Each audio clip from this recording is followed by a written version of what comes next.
Desde o início da pandemia, o governo de São Paulo criou um centro de contingência da Covid-19 para traçar metas de combate ao novo coronavírus. E desde então, medidas estão sendo tomadas para evitar o avanço da doença no estado. Sobre este assunto, nós vamos conversar agora com o infectologista Marcos Boulos, que integra o Centro de Contingência de Saúde de São Paulo. Bom dia, seja bem-vindo ao Jornal da Rede Alesp. Dr. Marcos, mais uma vez a gente agradece a sua participação. Agora nós estamos entrando na etapa mais esperada desde o começo da pandemia, a vacinação contra a Covid-19. Quais as metas a partir de agora, doutor? Bem, bom dia a todos vocês, inicialmente. A vacinação está começando agora. No entanto, nós vamos precisar de bastante tempo para ter a imunidade rebanho, a imunidade que permita que nós possamos viver, né, naturalmente, sem ficar usando máscara, sem precisar evitar aglomerações.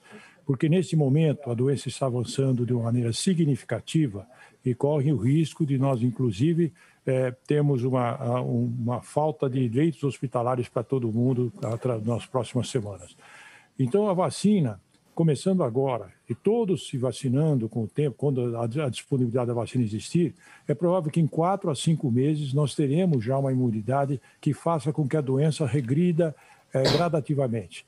Mas, muito provavelmente, nós vamos manter todos os nossos cuidados ainda durante o ano todo, procurando não evitar aglomerações, usar máscara, sair quando necessário só, porque isso fará com que a doença termine mais cedo junto com a imunização.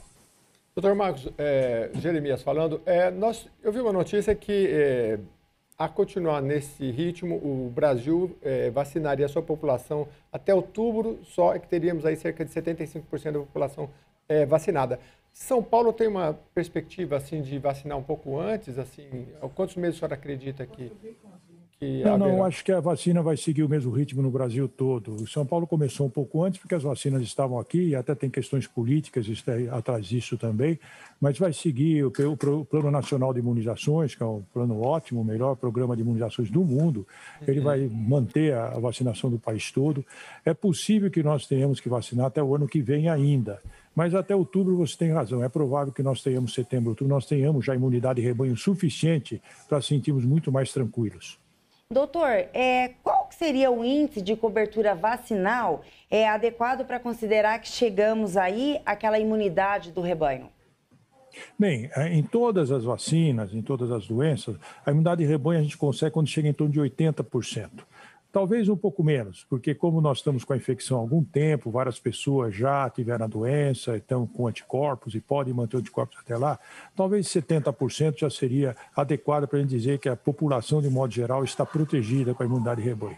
Mas isso provavelmente nós vamos conseguir mesmo só nessa época, com a velocidade de vacinação, só setembro, outubro que nós vamos conseguir isso. Quando a gente fala em criar anticorpos, a partir de qual é o momento que o corpo começa a responder e criar anticorpos? A partir da segunda dose ou na primeira dose ele já vai criando? Não, claro, na primeira dose já existe uma resposta, mas os estudos todos realizados com todas as vacinas foram com 2 doses, porque se percebeu que com apenas uma dose você não produz uma defesa muito importante. A criação dos anticorpos maior é com a segunda dose, que você tem o que a gente chama de um estímulo maior para você ter uma produção maior de anticorpos. Isso vai ser na segunda dose, né? Mas assim mesmo, a segunda dose, existem espaços que a gente fala o tempo da segunda dose. As pesquisas foram realizadas com tempo fixo. Por exemplo, no caso da Coronavac, com 2 semanas. Então, a gente não conhece qual a resposta alargando o tempo ou não. A despeito que recebemos uma notícia agora que na China eles perceberam que com atraso de mais, talvez até 6 semanas, você tem uma imunidade maior, mas esses dados ainda não dão para ser aplicados porque a Anvisa aprovou da maneira que foi, com 2 doses a partir da segunda semana. Mas aí talvez esses estudos que foram realizados na China, se é que foram, tem que se propor à Anvisa para assumir e aí nós podemos fazer a segunda dose com um tempo maior de intervalo. Isso que eu iria perguntar para o senhor. Essa questão dos 21 dias, a pessoa tomou, vamos supor, um idoso tomou na data correta, mas na segunda vez ele não pôde comparecer. Então, vai ter essa vacina no posto de saúde para ele se ele não for exatamente nos 21 dias posteriores? E se tem algum problema se ele tomar a segunda com 25, 30 dias ou mais?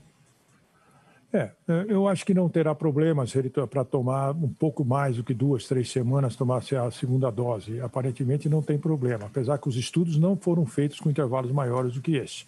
Mas se a pessoa não tomou vacina, claro que ele não receberá um castigo por não ter tomado, provavelmente vai ser reagendado. Né? Esse reagendamento provavelmente não prejudicará muito a produção de imunidade. Doutor, a gente sabe que a gente está numa curva alta de contágio devido às festas de final de ano. O senhor acha que com esse início já de vacina a gente vai conseguir agora começar efeito contrário, voltar a cair como que estava ocorrendo antes das festas natalinas? Não agora. Antes já do Natal, já no fim de novembro, começo de dezembro, nós estávamos percebendo já a curva crescente. O Natal as festas de fim de ano fez que alavancaram um pouco mais, mas já estava crescendo. E continuará crescendo. Hoje nós estamos numa situação pior do que nós tivemos no pico do ano passado. E a curva de crescimento está muito elevada e corre o risco mesmo de nós termos uma falência do atendimento médico, porque nós estamos com o menor número de leitos de UTI agora do que tínhamos no ano passado, melhor leitos hospitalares, não tem hospitais de campanha por aqui, ou seja, nós vamos estar oferecendo menos recursos do que oferecemos no ano passado, com uma situação mais grave, com o número de pessoas se infectando muito mais. Então, a situação com a vacina, nós não vamos ter essa calmia muito cedo. A gente acha que só a partir de abril e maio que nós vamos começar a ter redução dos casos. Então, até lá, nós vamos ter problemas. Então, se as pessoas não se cuidarem e não estão se cuidando mesmo, a situação vai ficar muito, muito ruim. E é provável que o governo tenha que tomar alguma medida de uma certa maneira, não deixar as pessoas irem para a rua. Com isso, quer dizer, não dando oportunidade, fechando as coisas que as pessoas vão fazer e só mantendo a situação básica de supermercado, padaria. E é provável que voltemos a ter como nós tivemos no ano passado também. Doutor, eu conversava com um infectologista ontem aqui no jornal também e até indaguei ele, né? Não são os idosos que estão, até ele brincou, né? Você não vai aumentar a transmissão porque os idosos estão numa balada, né? São os jovens que vão muitas vezes para os bares e acabam aumentando essa transmissão. Dentro dessas medidas sanitárias, o que o senhor acha que é mais relevante e que está sendo mais negligenciado? O uso do álcool gel, da máscara, ou, por exemplo, nos bares que a gente vê, às vezes 200, 300 pessoas reunidas em mesas que não tem o distanciamento, vai beber, não tem a máscara e talvez não usou o gel. O que o senhor acha mais agravante em relação à negligência a essas medidas? Tudo soma aqui. Primeira coisa, as pessoas não podem estarem aglomeradas. E se estiverem aglomerados por algum motivo que precisa, usar máscara. O que nós estamos vendo, aglomeração sem máscara. O álcool gel não interfere muito aí, porque a questão é da transmissão oral e não daquilo que fica no chão. Até pode ser que você põe a mão e o álcool gel é necessário, mas fundamentalmente a transmissão é respiratória. As pessoas têm que usar máscara, não tem alternativa e devem evitar aglomeração. Você falou que os jovens que estão se infectando, a maior parte é jovem mesmo, que podem não ficar muito doentes, apesar que vários deles morreram jovens por infecção mesmo, sem ter nenhum problema, mas eles levam para os seus pais, seus avós, as pessoas que são debilitadas imunologicamente, e aí sim a situação fica muito mais grave. É uma questão não só de respeito à sua vida, como a respeito da vida das pessoas que ele ama. Não pode fazer isso. Eu fico surpreso de ver como as pessoas se aglomeram, como estão se aglomerando, nas praias, nos bares. Foi tomada uma medida de limitar os bares, a frequência aos bares, mas está havendo protestos de todos os lados, mas não tem jeito. Nós estamos num momento de exceção e as pessoas precisam entender isso. Vai passar. Pode não estar passando agora, eu até acreditava que teria passado agora, mas essa infecção é diferente. Ela não produz uma imunidade duradoura com a parte das infecções por vírus que nós temos. Por isso que a vacina é necessária nesses casos. Nós vamos ter que esperar, a vacina já existe, felizmente. Foi uma velocidade enorme de produção da vacina, mas elas existem, são boas, seguras, e nós vamos ter uma vacina. Porque mais de 200 mil pessoas morreram. Se tivesse vacina, não teriam morrido. Então, e as pessoas, nesse momento, enquanto os idosos, as pessoas de maior risco, comorbidades, não estiverem imunizados, protegidos, a gente tem que dar tempo e não expor as pessoas nesses próximos meses. Ô, doutora, a gente sabe que ontem na coletiva o governador falou que a intenção do Instituto Butantan até abril é entregar 46 milhões de doses. E com isso, com esse número, daria para vacinar metade da população do estado de São Paulo. E também temos a Fiocruz, que é o laboratório do Rio de Janeiro. O senhor acha necessário que venha mais parcerias? Porque se o senhor levar em consideração a logística, ainda é um número pequeno de produção, se o senhor for levar em conta o número da população do Brasil, que hoje acaba sendo 250 milhões. O que o senhor faria no lugar? O senhor acha que o governo está tomando as medidas coerentes, mas ainda tem necessidade ainda de chamar e de pedir socorro para mais laboratórios, está vindo trazendo e fazer mais parcerias para poder chegar a mais outras vacinas? Não, não tem dúvida. Nós temos uma competição de vacinas no mundo todo. Mesmo a vacina que, por exemplo, nós tivemos a notícia que a Fiocruz está produzindo com a Oxford e o pessoal da AstraZeneca, nós produzimos e compramos as vacinas não são entregues. Porque lá na Índia, onde estão produzindo, a população deles é enorme, mais de 1 bilhão de pessoas, como na China. E eles não querem, e talvez tenha sua razão, de mandar as vacinas para outros lugares enquanto a população deles não estão imunizados. E você imagine, se vamos vacinar 1 bilhão de pessoas, nós nunca vamos ter vacina aqui. Então, é provável que nós precisamos de todas as vacinas que puderem vir, porque nós não temos quantidade suficiente para imunizar a população no tempo adequado. Inclusive, os insumos para a produção do Coronavac, da vacina que o Butantan está falando, eles não estão chegando mais, chegaram até o ano passado. E é possível que tenha desabastecimento até da nossa vacina daqui. Se possível, já foi exposto à Anvisa o Sputnik V, que é a vacina russa. Eu não sei qual o grau de estudos, de trabalho que eles fizeram, mas eles estão aplicando lá na Rússia. Seria uma vacina muito bem-vinda, que tem uma proteção alta, inclusive. Se vier a da Pfizer, ótimo, apesar que nós temos uma rede de frio insuficiente para a da Pfizer. Se vier da Moderna, melhor ainda. Então, ou seja, todas as vacinas produzidas que nós pudermos ter aqui vão ser muito bem-vindas, e é possível que a primeira dose de uma, a segunda dose do outro possa ser até melhor do que 2 doses do mesmo produto. Então, sim, nós vamos precisar de outras vacinas, porque senão nós poderemos ter que interromper a vacinação por falta de vacina daqui a uns 2 meses, mais ou menos. Mas, doutor, pelo que eu acompanhei até agora, não seria muito indicado você tomar uma dose da Coronavac e depois tomar uma dose de outra vacina, né? O ideal é tomar 2 doses da mesma, é isso? Sim, mas não foi feito estudos relacionados. Mas pelo conhecimento imunológico, não seria ruim. Porque nós temos, por exemplo, a vacina Coronavac é feita com vírus inativado, ou seja, vírus mortos. Então, ela produz ela dá por ser uma técnica bastante conhecida, a gente sabe que é uma vacina segura, mas ela não produz muita imunidade, porque exatamente os vírus são mortos. A vacina que está sendo produzida com a Pfizer, com o próprio Fiocruz, junto com a AstraZeneca e com a Oxford, é feita com vetor viral. É de segunda geração, do Coronavac é a primeira geração. Ela protege mais e estimula mais a imunidade, que a primeira não estimula.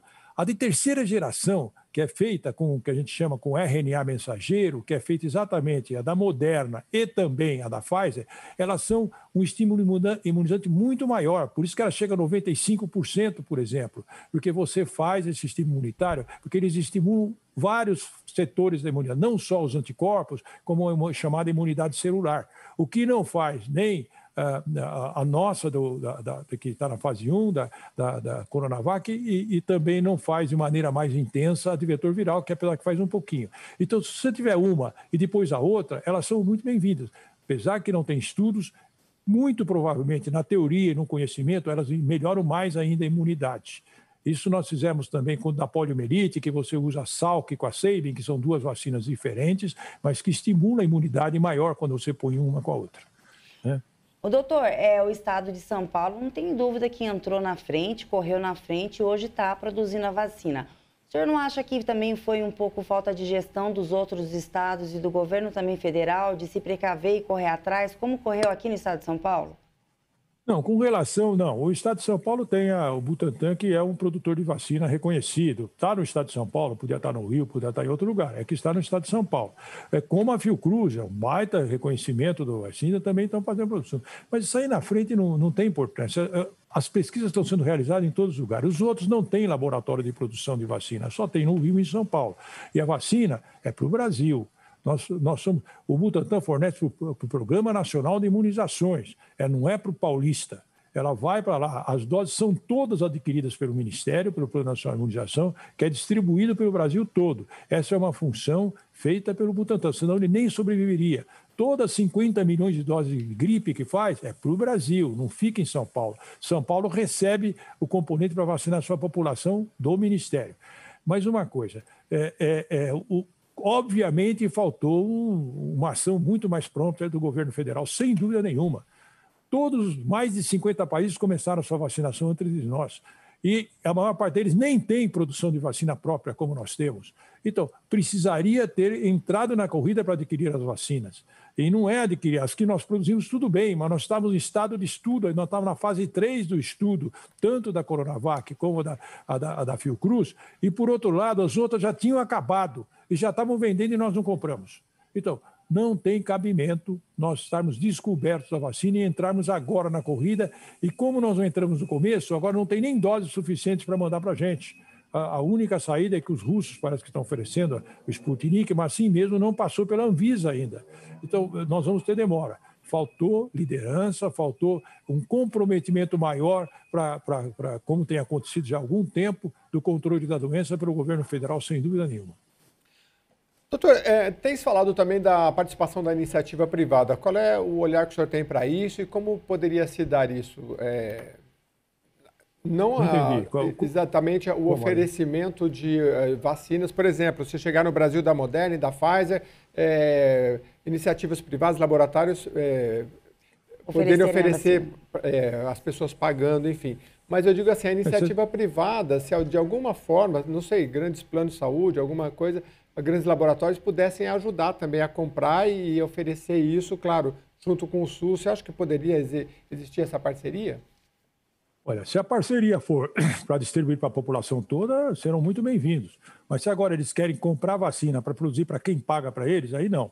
Nós não temos cidadão de primeira e segunda categoria aqui. Então, as pessoas que não têm recursos, eles têm que ser vacinados até mais depressa, porque aqueles que podem pagar, geralmente estão no seu apartamentozinho, seguros e nem se contaminam, só se eles se expuserem. Os outros que estão no meio da rua, que nem casa tem, que moram em comunidades, esses têm que ser, se a gente tiver que priorizar, tem que priorizar esses. Se a iniciativa privada quiser comprar vacina para dar para esse grupo, seria absolutamente de acordo. Agora, para pegar vacina, para vender vacina, você já priorizar mais ainda as pessoas que já têm condições de se defender, eu acho que isso é injusto e não se deve fazer isso. Tem que ser distribuído igualmente pelo Programa Nacional de Imunizações para todo mundo. Se eles quiserem complementar o Programa Nacional de Imunizações para distribuir para todos, eu sou absolutamente a favor. Muito obrigado, Dr. Marcos Boulos, infectologista, integrante do Centro de Contingenciamento do Coronavírus em São Paulo, que mais uma vez colaborou aqui com o Jornal da Rede Alesp. Um bom dia para o senhor. Bom dia para vocês e até a próxima. Obrigado. Bom dia, obrigada, doutor.